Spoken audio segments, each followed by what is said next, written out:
السلام علیکم، میں ہوں آپ کا معلم امیر تیمور۔ ڈیئر اسٹوڈنٹس، میں آپ کو خوش آمدید کہتا ہوں اسلامیات کی کلاس دوم میں۔ آج ہم باب چہارم اخلاق و آداب، جس کا عنوان ہے جانوروں کے ساتھ حسن سلوک، آج ہم اس سبق میں تفصیلاً پڑھیں گے کہ جانور اللہ تعالیٰ نے کیوں پیدا کیے ہیں اور ان کے ساتھ حسن سلوک کتنا ضروری ہے۔ سبق کو تفصیل سے پڑھنے کے لیے آپ سب اپنی اپنی کتاب کھولیے۔ سبق نمبر 3، جانوروں کے ساتھ اچھا سلوک۔ ان رسول اللہ صلی اللہ علیہ وسلم قال فی کل ذات کبد رطبۃ اجر۔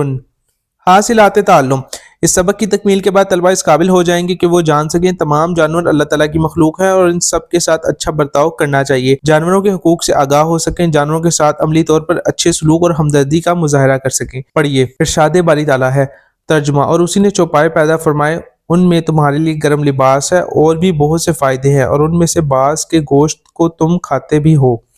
تعارف۔ اللہ تعالیٰ ہمارا خالق و مالک ہے، ہم سب اس کی مخلوق ہیں۔ اللہ تعالیٰ نے انسانوں کے علاوہ جانوروں اور دوسری مخلوقات کو بھی پیدا کیا ہے۔ بہت سے جانور اور پرندے ہم گھروں میں پالتے ہیں، جیسے گائے، بکری، بلی، کتا، طوطا، کبوتر اور مرغیاں وغیرہ۔ ہمیں مختلف رنگوں کے پرندے ہوا میں اڑتے یا درختوں پر چہچہاتے نظر آتے ہیں۔ جانوروں کی اہمیت۔ جانور اللہ تعالیٰ کی وہ مخلوق ہے جن سے ہم بہت سے فائدے حاصل کرتے ہیں۔ کچھ جانوروں سے ہم دودھ، گوشت اور انڈے وغیرہ حاصل ہوتے ہیں، تو کچھ جانوروں کو سفر یعنی ایک جگہ سے دوسری جگہ جانے اور سامان لانے اور لے جانے کے لیے استعمال کرتے ہیں۔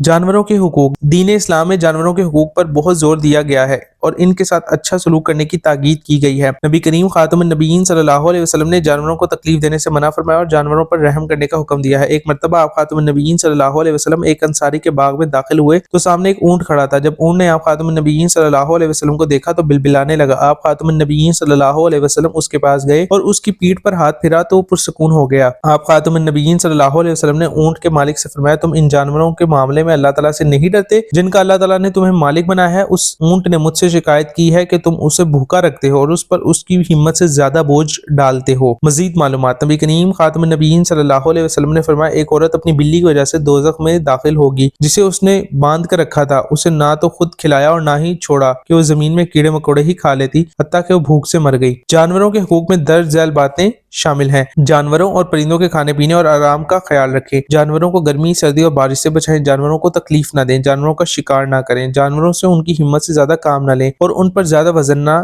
لادیں۔ جانوروں کے زخمی ہونے کی صورت میں ان کا خاص خیال رکھیں۔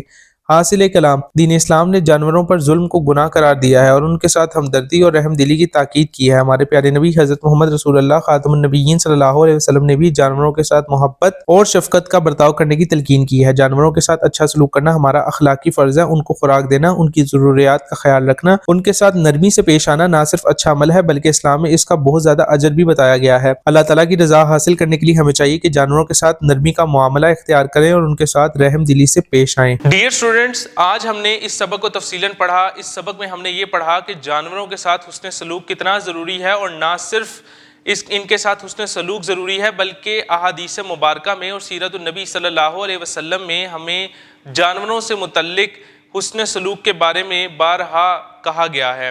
میں امید کرتا ہوں کہ اب آپ جانوروں کے ساتھ حسن سلوک سے پیش آئیں گے، چاہے وہ آپ کا پالتو ہو یا نہ ہو۔ ملتے ہیں ایک نئی ویڈیو میں ایک نئے سبق کے ساتھ، تب تک اپنا بہت سا خیال رکھیں۔